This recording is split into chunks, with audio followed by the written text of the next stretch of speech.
I'm Jennifer Sanasi. It's the 27th of March and you're watching News 24 Live. Well, all you curious people out there are probably wondering what South Africans have been up to on Google this week. You're in luck because I'm joined in studio by my co-hosts Nick Pawson and Drew Shasuk-Theorath, and we are going to tell you what news items have had people curious this week. Hello, guys. Hi, Jen. Hi, Jennifer. Well, this week on Google, it wasn't actually that surprising. Nick, I'm going to start off with you.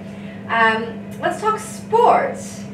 Obviously, a lot of South Africans, well actually all South Africans, were very upset on Tuesday. Do you have a box of tissues? Do you have tissues in your pocket? Because I feel I need them after Tuesday. Jeez, I needed some horse tranquilizer after that game.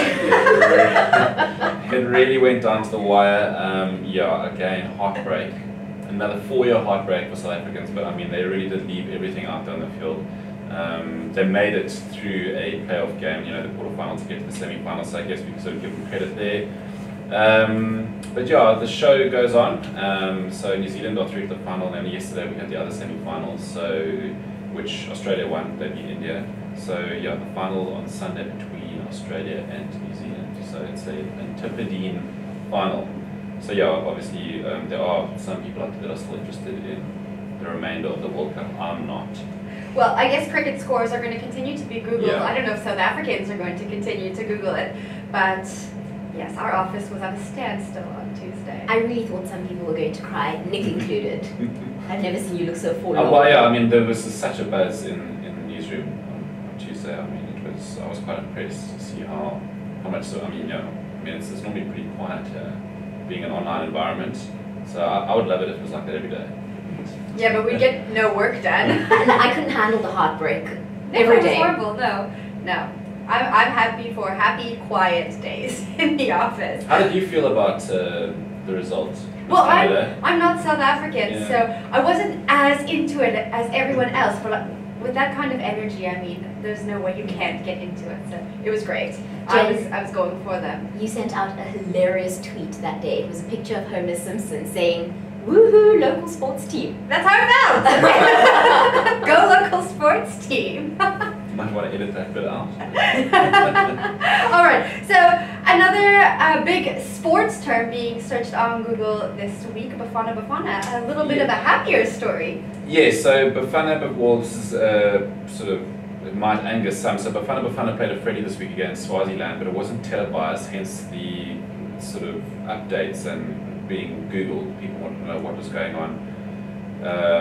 It was kind of a last-minute arrangement, all accusations of it being just badly organised. So the Swazi broadcasters, or the resources, they didn't have the resources to broadcast this game, so people had to follow it online anyway. Bafana won 3-1. It was just a friendly, and then this weekend they play another friendly against Nigeria, but that's probably not going to be that friendly. So that's a big game for all fans to look forward to. I want to talk about Jeremy Clarkson. This guy, we just can't stop talking about him. The controversy just continues. He's right up there again in Google searches. So BBC have decided not to renew his contract after his latest transgression. Which I'm surprised about. So divided opinion over him once again. I think it was over 1 million people signed the petition to reinstate him. So I mean, he's got a huge amount of support from followers, and who knows what the future holds for him. They want to continue the show without him. I'm not sure. I mean, his co-hosts are, got his back, and they kind of... I heard that the co-hosts are going to resign. Yeah, true? I mean, there's a lot of speculation, but I mean, BBC do want to continue the show without him. But I mean, he's such an icon now, and I mean, he'll be in such huge demand by other broadcasters. I mean, he's got enough money to start his own production company and just do his own thing.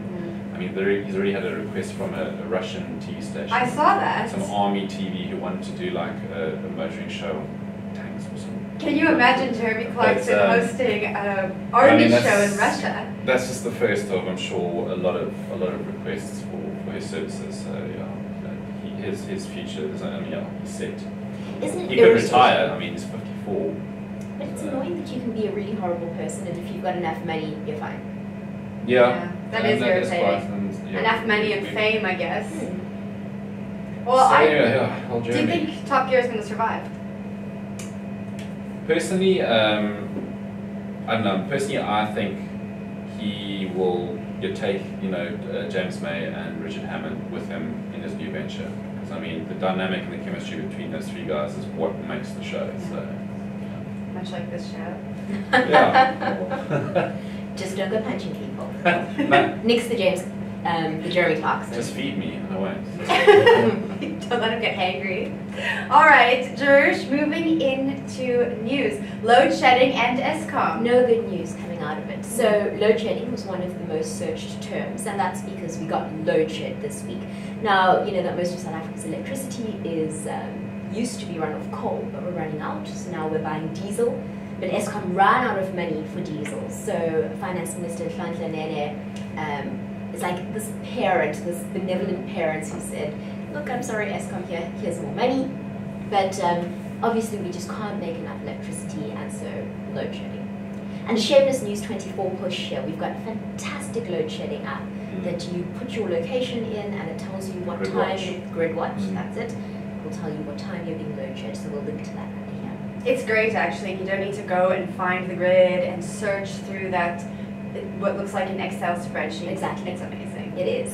Jerisha, sorry, what about the strike action at Medupi, and I believe there's been damage as well. I mean, surely that's also obviously had knock-on effects. Right, Load so shedding. It was almost as soon as that happened, then we've got load shedding again. Or was this to do with the diesel problem? no, so load shedding really is to do with the diesel problem, but the problems at Medupi don't help. So Medupi have contracted workers, they're not employed directly by Eskom, and they want better living conditions and better wages. And we found out this morning that 1,000 of them received an SMS to say, you're fired, don't come back to work. But it's something like, I think, 12,000 workers at Medupi who are striking. And we need Medupi online to be producing electricity. So the fact that we don't have diesel is problematic. The fact that we don't have people working at the power stations is even more problematic. Yeah. It's a bit stressful. It's really stressful. Well, on a lighter note, we were actually speaking to someone who's not from South Africa the other day, and she was saying, it's great, I can have dinner by candlelight, it's so much fun. And I think that's your first experience with load shedding, and then it just becomes not fun. Very irritating. Right. Inconvenient. So Eskom, along with load shedding, was another search term, and we know it's a huge upheaval here. Deputy President Cyril Ramaphosa has been put in charge of Eskom in the hopes that he can sort something out. And I love what he said. He said on the record, if you're a manager at a power plant and stuff goes wrong, sleep outside the door of a power station. Just get stuff done.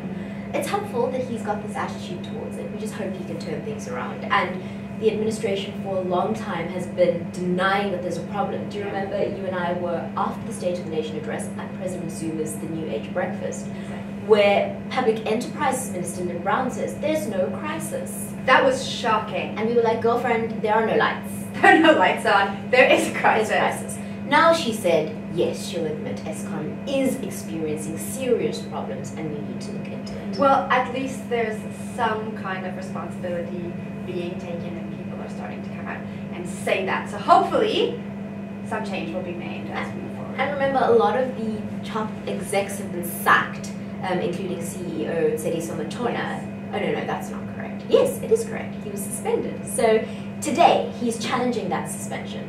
We'll see what happens. Interesting. Yeah. Interesting times ahead. Buy some Eskom candles. And load shedding. Yeah, buy some candles and some flashlights. Solar lamps. I have a little I'm a big fan of lantern. solar lamps. It's really great. And protection, because I suspect there are going to be so many load shedding babies. Oh yes. Yeah. Buy protection. Oh yeah, especially in winter. Yeah. No lights. No How you can TV. stay warm. There's only one way, people. Stay safe. All right, now moving on to entertainment. The whole world was shocked this week when Zayn Malik left One Direction, and I'm upset because he's the hottest member, and I'm allowed to say that because I think they're over 18 now. He's 22, isn't he? I've Yeah. never heard of this band. Who are they? No, Nick, come on. So Zayn Malik has left One Direction. They are going to continue on as a four-piece band, as everyone has stated in their public statements. And they're continuing on the world tour. They're actually in South Africa right now, gearing up for the Johannesburg and Cape Town shows. But are they going to be the same as a four-piece band? A lot of people are wanting their money back. Really? Yeah. Are they going to rename themselves? To The what? second direction. Well, No Direction?